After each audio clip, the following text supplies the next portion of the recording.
imagine this. You wake up tomorrow, look in the mirror, and for the first time, you see your true self. Not the person you pretend to be or the image you show to the world, but who you really are under all the lies you tell yourself. What if everything you believe about yourself is a lie? Not just a small lie, but the very foundation of your life. What if your identity, your dreams, your fears, even your happiness, it's all shaped by something that isn't truly yours, something you never chose? Carl Jung, one of the most important thinkers about the mind, said that most people live behind a mask. This mask isn't something you wear at parties or in disguise. It's the persona, a face you show the world, but it hides who you really are. You've built your life around this mask. You play a role, like an actor in a play scripted by others, your family, your culture, your fears. But here's the truth. Living behind that mask means living a lie. This lie isn't evil in the usual sense. It's a survival mechanism. As children, we learn quickly that to be loved and accepted, we must hide parts of ourselves. We build walls, bury feelings, and become someone else instead of who we truly are. Over time, this fake self feels safer, stronger, even real. But the real self, the one beneath the mask, begins to fade and get lost. What happens when you live like this? Can you survive? Sure. But at what cost? Many feel empty, disconnected, and restless, like something inside is missing. Jung argued that if you never see yourself clearly, you never truly live. This video is about peeling back those masks and asking the hard questions. Who are you beneath the lies? What truths have you been hiding? And what would happen if you stopped pretending? If you faced the reality you've been too afraid to see? Prepare to question everything you thought you knew about yourself, because the life you've built might be a lie, and the truth is waiting. Think for a moment. How many things do you truly believe because you found them out yourself? And how many, deep down, are beliefs you accepted because you had no choice?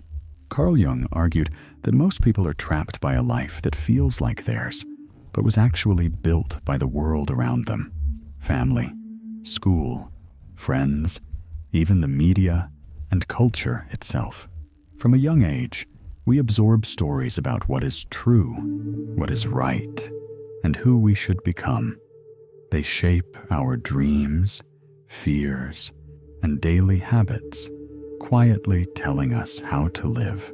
According to Jung, this is not just about minor habits. It's a deep psychological phenomenon. Our minds, he said, are shaped by collective lies. These aren't simple lies, like pretending you did your homework. They are huge, invisible patterns. You must always be nice. Boys don't cry. Success means making money. There is only one way to live a good life. These beliefs become the blueprint for how we act, think, and even feel about ourselves. But Jung saw something more disturbing. These lies get inside us so early and quietly. We mistake them for our own voice. The pain of childhood, the need to survive or to belong, teaches us to deny parts of ourselves. If feeling angry or sad leads to trouble, we push it away and pretend to be calm. If our curiosity or creativity is shamed, we hide it and do what is expected. Over time, these repeated denials build up like bricks in a wall, blocking out who we really are. We start to live in a made-up reality, convinced it's the truth. What's the harm? Jung believed the cost is immense.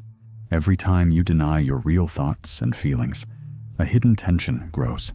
You become split, one part trying to obey the world's rules, the other buried inside, lonely and unheard. This shadow, as Jung called it, doesn't just disappear. It comes back in stress, anxiety, depression, anger at others, or even rage against society itself. Jung warned that if you ignore this split, the false self takes over. You move through life, but deep down, something feels off. Decisions feel hollow. Achievements don't satisfy. Life feels scripted by someone else. The danger isn't just personal. Entire societies can fall into these patterns, with millions fooled by the same illusions. Most people, Jung said, spend their lives trying to keep up this act, never realizing they are living out lies that suffocate them. Breaking free means facing discomfort, questioning everything, including the truths you hold most dear. But without doing this, you risk never really knowing who you are. Are you living your own truth, or a lie built by others? Imagine if, right now, the face you show the world, the way you sit, speak, even the jokes you laugh at, is not you, but a mask you forgot you were wearing. Pause and really let that thought sink in. What if the comfort you feel among friends or at work isn't really comfort at all, but just the quiet relief of acting your part correctly, of slipping seamlessly into the role everyone expects? What if you're applauded, not for your truth, but for how carefully you hide it? Carl Jung called this public face the persona. It's the mask you created to survive, a clever invention born in childhood, when approval from those around you felt as urgent as breath itself. Maybe you learned to be the good kid, always pleasing, never too much. Or maybe you put on armor, becoming tough, funny, or distant. Anything to protect those fragile parts of yourself that felt too strange for the world. With every moment of praise, every time you escaped trouble by hiding behind this mask, it grew thicker and more convincing. But here's the twist. The persona isn't who you truly are. It's a role you picked up to make life easier, to win acceptance and escape pain. In the beginning, this mask feels like freedom.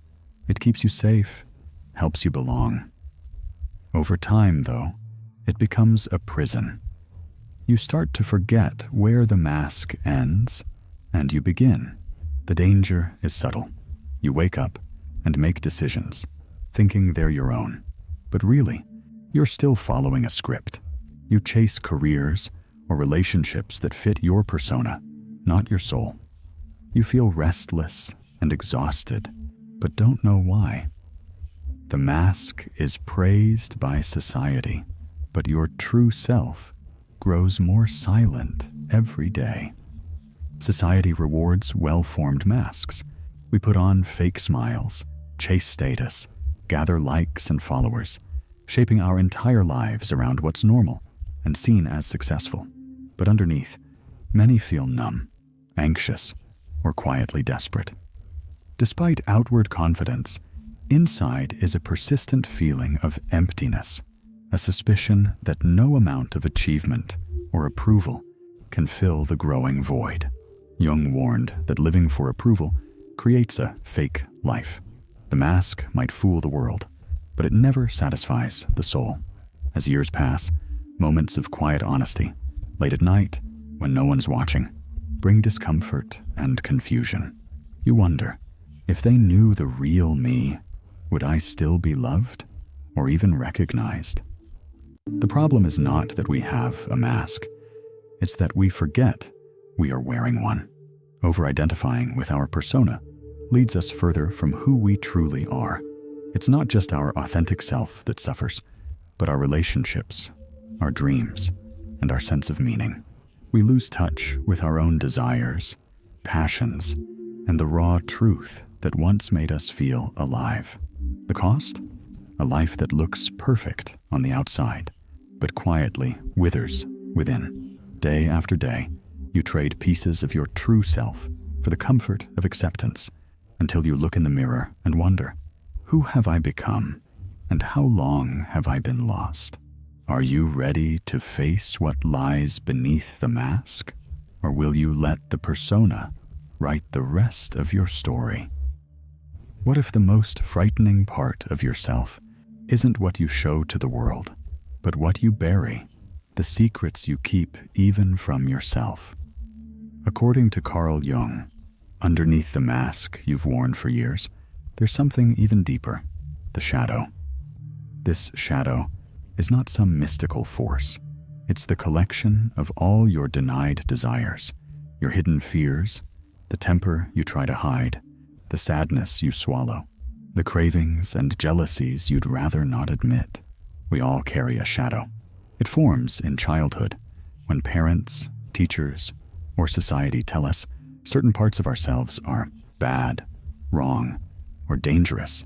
Maybe you were told not to cry, so you learned to hide your tears. Maybe your curiosity made adults uncomfortable, so you shut it down. Piece by piece, you buried these parts in your unconscious, hoping to erase them for good. But here's the twist. The shadow never goes away. It doesn't disappear just because you pretend it isn't there. Instead, it lives on in your mind, silently shaping your thoughts, emotions, and actions. The more you deny it, the more power it has. Unseen and unacknowledged, your shadow can sabotage your relationships, fuel your anxiety, even erupt as anger, envy, or addiction when you least expect it. Jung believed that refusing to face the shadow is not just a personal problem, but a force that pushes people into cycles of projection. When you see traits you hate in others, weakness, dishonesty, selfishness, it's often because those same traits are hiding within you, locked in your own shadow. We spend so much energy blaming, attacking, or judging other people, without realizing we're really fighting parts of ourselves we're too afraid to claim. This isn't just about individuals. Groups and entire societies have shadows too. When a culture refuses to face its own failures or wrongs, it blames outsiders, turns to scapegoats, or falls for angry leaders who promise to cleanse the country of evil. In reality, this is a shadow fight, a dangerous dance with truths nobody wants to admit. The cost is enormous. Unfaced shadows are the source of most self-sabotage. You wonder why you keep making the same mistakes, hurting people you love, or feeling alone in a crowd. The truth is, unresolved pain festers until you are forced to see it. Sometimes it comes out in dreams, nightmares, self-destructive habits, or sudden bursts of emotion that feel out of character. That feeling of fighting yourself, of wanting something but being afraid to chase it, is often your shadow speaking in code. Jung and other thinkers taught that healing begins when you turn toward your shadow, not away. That means admitting your weaknesses, embracing your inner darkness, and realizing you are more than your mask. It's no easy journey. At times, it feels like dying, a loss of innocence, safety, and the pleasant illusions that kept you comfortable.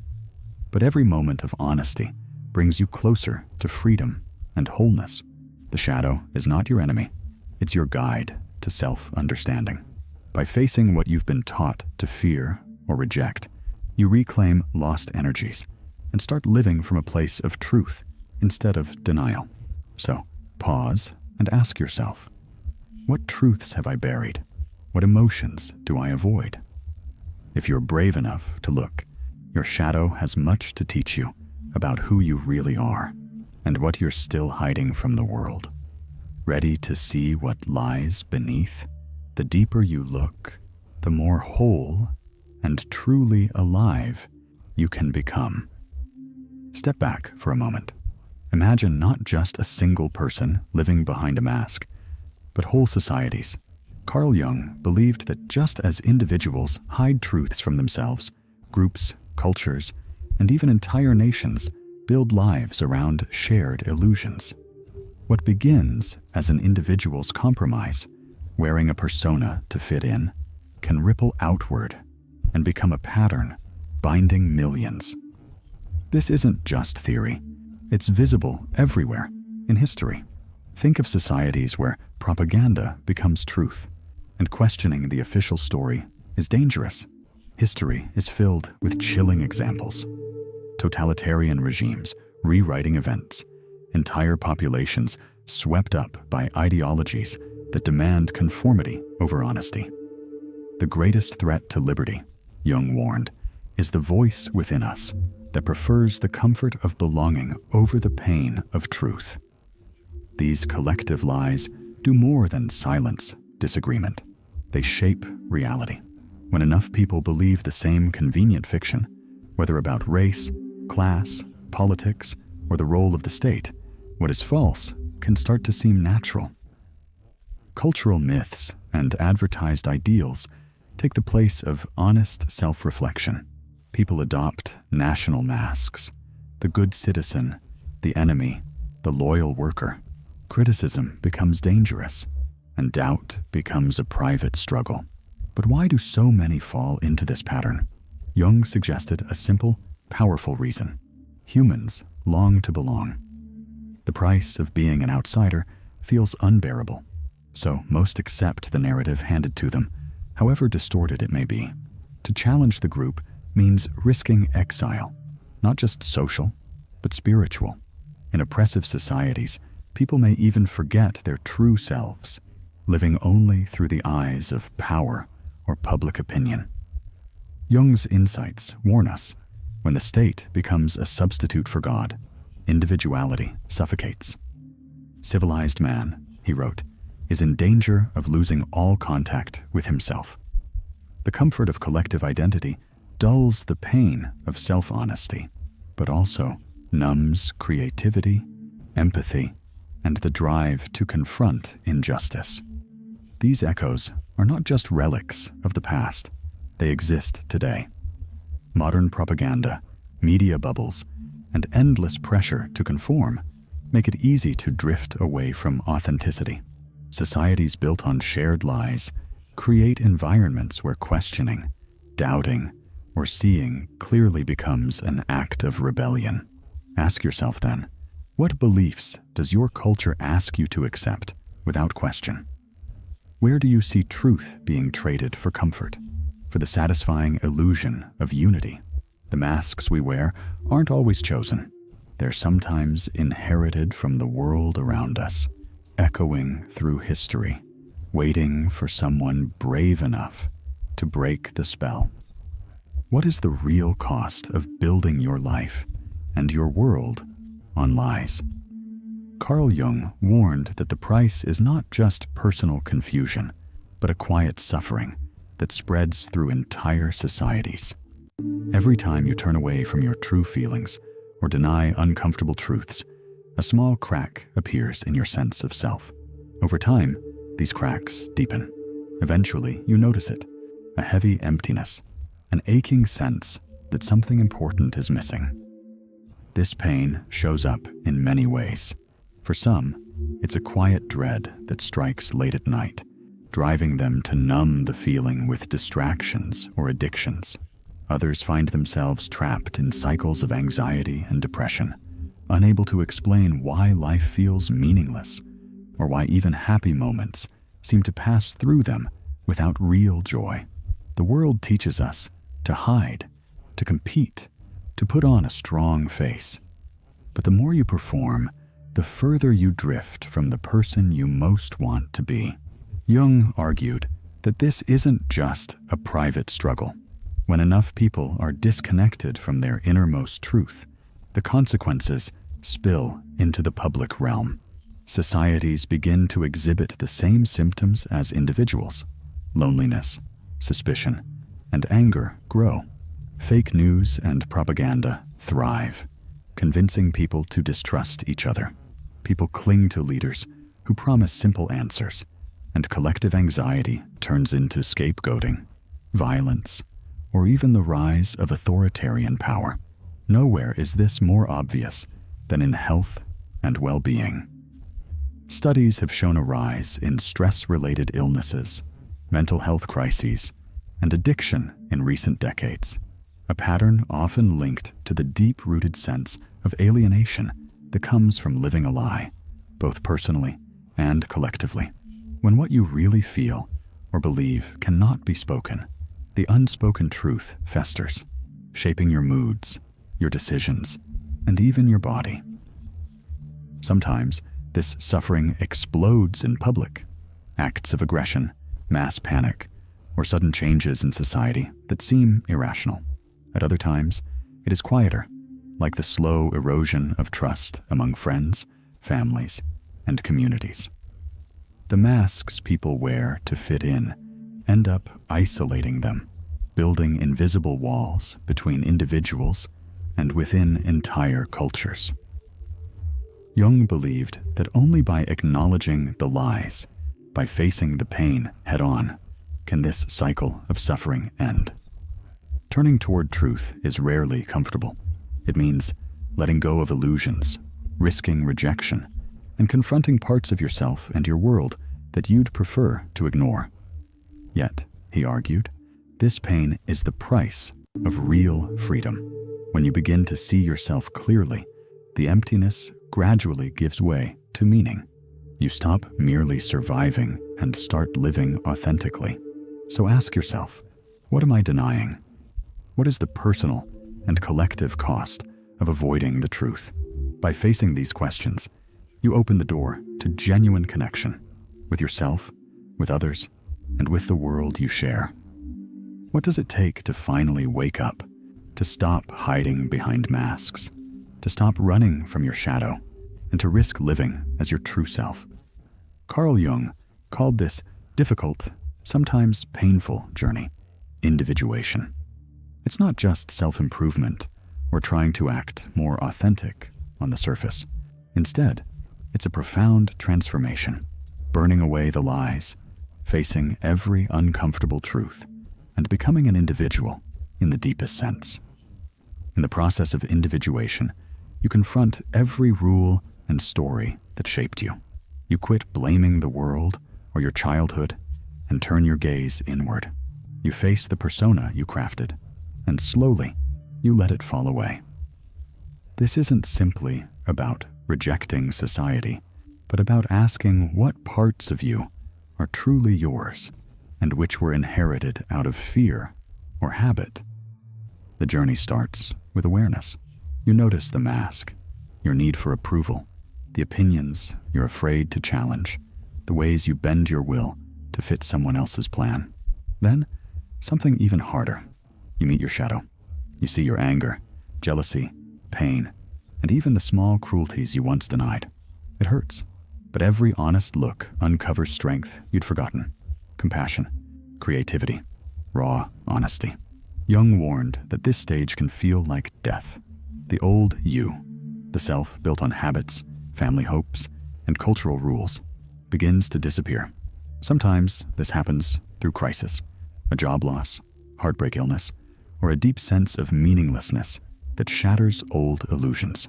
In these dark moments, you might feel lost or afraid, but this darkness is actually fertile ground. It's where your real self grows. True individuation means distinguishing between ego and essence.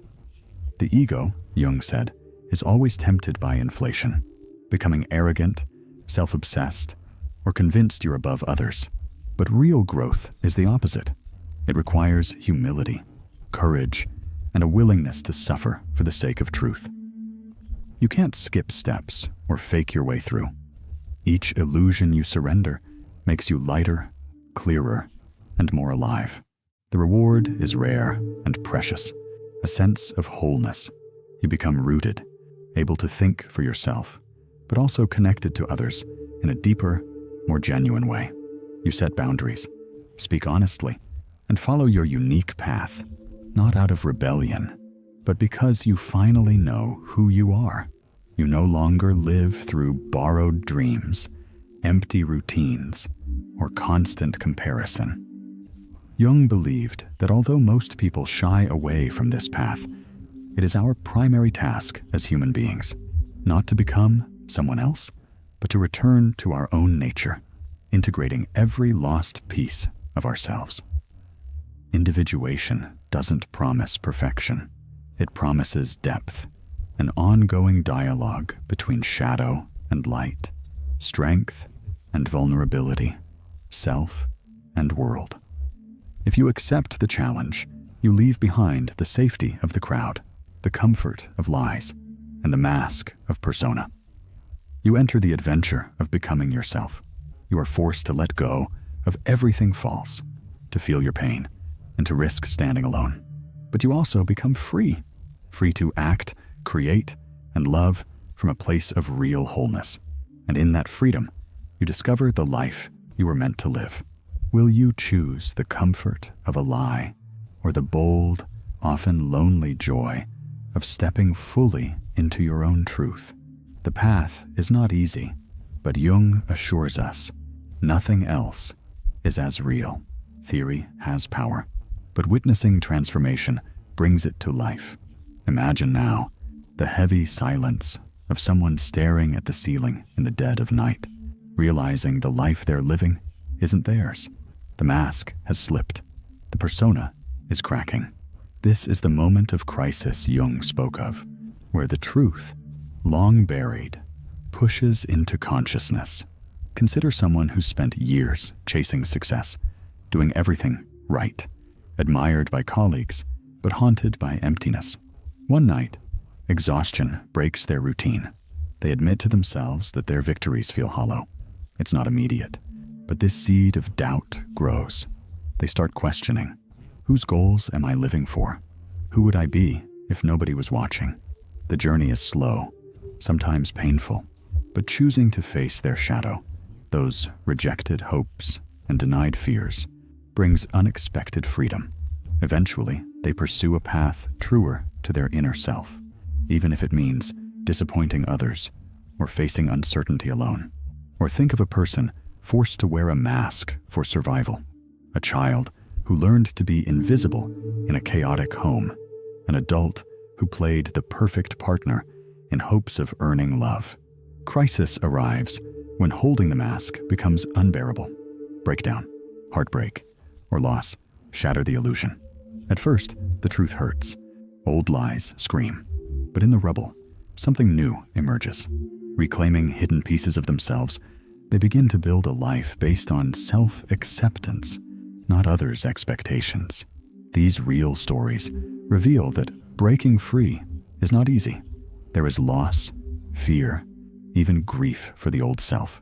But each person who awakens from a life built on lies discovers something universal: the joy and responsibility of living as their true self. Scars and all, their journeys light the way for others, proving that the truth, though demanding, is always worth it.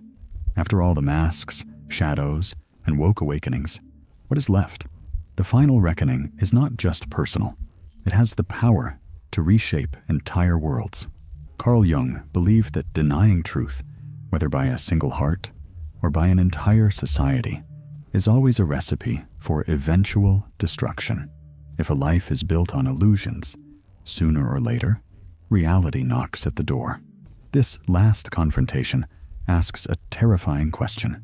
What happens if you decide to live without illusions? If you strip away every expectation, every borrowed belief, every comfort that's ever shielded you from the rawness of being alive? Jung warned, and history agrees, that most people never take this step, because to do so means risking everything: relationships, status, even your own sense of self. But refusing costs even more: a hollow existence, a soul left wandering, always seeking, but never finding. To stand naked in authenticity means challenging not just your own masks, but the stories passed from generation to generation. It means sacrificing the warm glow of belonging for the austere light of truth. It is a lonely path at times, because the culture around you will often urge you to return to comfort, to blend back into the easy patterns of persona. Yet Jung's message is ultimately one of hope and empowerment. When you commit to living by truth, even if it's difficult or unpopular, you force others to confront their own illusions. Your courage to question, doubt, and seek wholeness reverberates through your world. Little by little, the weight of collective lies grows lighter. So, the challenge is given. Will you choose illusion, trading peace of mind for comfort? Or will you risk the raw, sometimes painful reality of genuine selfhood, even when the world resists? The greatest act of resistance, Jung suggests, is to live and die as yourself, shattering the false stories and refusing to let fear or culture dictate your fate. The final reckoning awaits, quietly, within each choice you make. Will you heed the call, or will you continue to build your life on a lie? The answer is, and always has been, yours alone.